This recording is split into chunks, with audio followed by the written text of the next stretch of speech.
एक राजा को बड़ी चिंता हुई कि हमारे राज्य में कितने आलसी हैं, तलाश करो। मंत्री बोला सरल उपाय है, आप आलसी घर बनवाओ। आलसी घर बनाया गया। राज्य में मुनादी हुई कि जो आलसी हो उनके लिए सुनहरा अवसर,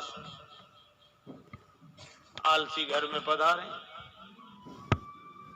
आराम से रहें, सारी व्यवस्था राज्य की ओर से होगी। आलसियों के लिए एक आवश्यक शर्त है, कर कुछ नहीं सकते। दूसरे ही दिन आलसी घर भर गया, दूसरा बनाया वो भी भर गया। राजा को बड़ी चिंता हुई कि हमारे राज्य में इतने आलसी। मंत्री बोला कि सरकार इतने आलसी हो ही नहीं सकते, तो असली आलसी कैसे मिले? का घास फूस के झोपड़े हैं, आलसी घर लगा दो आग। अब आलसी घर में आग लगे, अब आग लगे तो कौन रुके?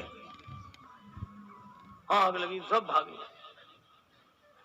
लेकिन आश्चर्य, दो फिर भी पड़े रहे।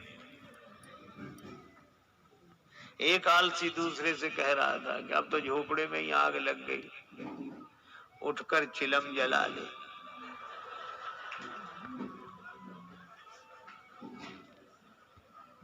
दूसरा बोला अब उठकर कौन जाए, आग तो खुद जलते जलते यहीं आई जा रही है।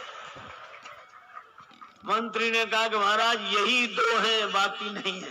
वो क्या हुआ, किसी का विवाह हुआ, नववधु घर में आई, गांव की घटना है। तो बहू के ढंग से कोई घर का कामकाज नहीं करती, पढ़ी लिखी और बहुत अभिमानी स्वभाव की थी। बेचारी सास सोचे कि घर का काम नहीं होगा तो क्लेश होगा, तो बेटे को दुखी नहीं देखना, तो खुद ही काम करती वो सब। एक दिन बेटे को लगा कि ये बैठी रहती है, तो बेटे ने सोचा कि मैं माँ के हाथ से झाड़ू लेकर झाड़ू लगाऊंगा, तो इसे शर्म लगेगी। पति ने उसके हाथ से झाड़ू, नहीं तुम मत लगाओ, मैं लगाऊं। बोली नहीं, माँ बोली मैं लगाऊंगा। अब बेटा कहेगा नहीं माता जी अच्छा नहीं, मैं लगाऊंगा। और दोनों झगड़ने लगे। सोचा शायद इसे शर्म लगे, तो बहू बैठी बैठी बोली काहे को झगड़ा करते हो, मेरे तो सिर में दर्द होने लगा, क्यों झगड़ते हो? एक दिन तुम लगा लिया करो, एक दिन ये लगा लिया करेंगे।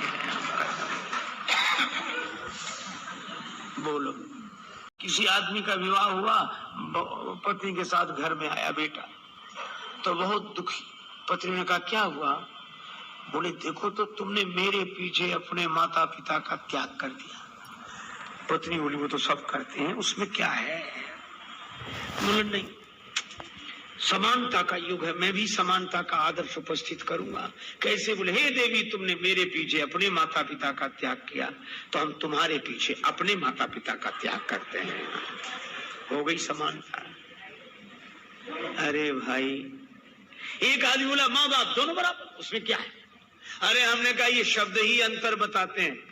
जब हम लोग बोलते हैं माँ तो मुंह खुल जाता है माँ, और जब बोलते हैं बाप तो बंद हो जाता है। सीधी सी बात है, जिसके आगे बालक का मुंह खुल जाए वह माँ है, और जैसे देखते ही बेटे का मुंह बंद हो जाए तो बाप है। तो गुरु जी ने समझाया कि बेटा तुम भी ब्रह्म, यह भी ब्रह्म, सब सर्वम खलविदम ब्रह्म। तो गुरु जी ने ठीक समझाया। बेटे ने, चेले ने सोचा कि समझ गए। कुछ चेले होते ही समझने के बाद उन्हें गुरुजी ना समझ लगने लगते हैं। कहते अब गुरुजी क्या जरूरत, मौका लगे तो गुरुजी को ही समझा दें।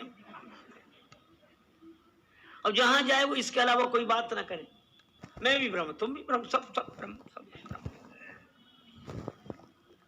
और बड़े अकड़ अकड़ के बोले मैं भी ब्रह्म, तुम भी ब्रह्म, सब। एक बार जा रहे थे ब्रह्मज्ञानी जी, उनका नाम हो गया था ब्रह्मज्ञानी। राजा का हाथी बिगड़ गया।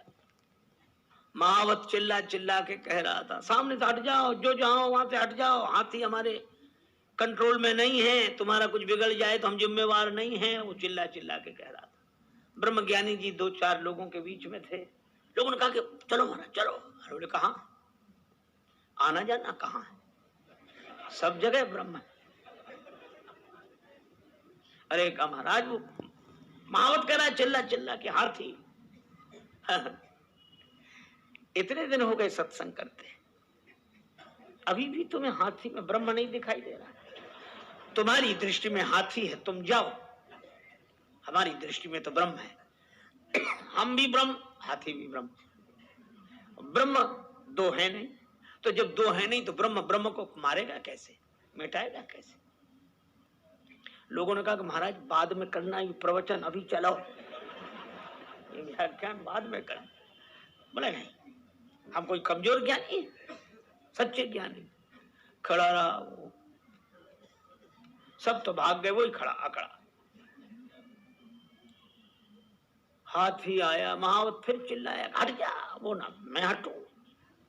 हाथी आया, सूंड में लपेटा उसने ब्रह्म ज्ञानी जी को, ऐसे दूर फेंका। वो तो गुरु जी की कृपा थी जो बच गए। हाथी ने पांव ही नहीं रखा छाती पर, दूर गिरे, हड्डियां 2-4 टूटी। गुरु जी को पता लगा तो देखने गए कि बेटा तुम्हारी यह दुर्दशा किस कुसंग से हुई है? बोले महाराज कुसंग से नहीं, सत्संग से, आपके ज्ञान से। गुरु जी बोले हमने क्या ज्ञान दिया है? आप ही कहते थे सर्वम खलविदम ब्रह्म, तुम भी ब्रह्म, यह भी ब्रह्म, वह भी ब्रह्म, तो मैं भी ब्रह्म, हाथी भी ब्रह्म। तो जब ब्रह्म ब्रह्म को देख रहा था तो ब्रह्म ने ब्रह्म को उठाकर क्यों फेंक दिया? इसलिए आपका ज्ञान झूठा। गुरु जी बोले ज्ञान तो सच्चा है, तुम्हारी समझ सच्ची नहीं है। कैसे? कहा हमने यह कहा था कि सब में ब्रह्म देखना। बोले हाँ यह तो कहा था। तो कहा तुमने हाथी में ब्रह्म देखा? बोले हाँ। और कहा उसके ऊपर जो महावत बैठा था वो चिल्ला कर कह रहा था हट जाओ हट जाओ हट जाओ। उस महावत में ब्रह्म नहीं था। बोले क्या मतलब? गुरुजी ने कहा कि सब में ब्रह्म है तो महावत में भी ब्रह्म था, और महावत ने मना किया कि हट जाओ, तो माने नहीं। तो हाथी में ब्रह्म तो देखते रहे, महावत में ब्रह्म नहीं देखा। तो सीधी सी बात है, जब ब्रह्म ने ब्रह्म की नहीं मानी तो ब्रह्म ने ब्रह्म को उठाकर फेंक दिया।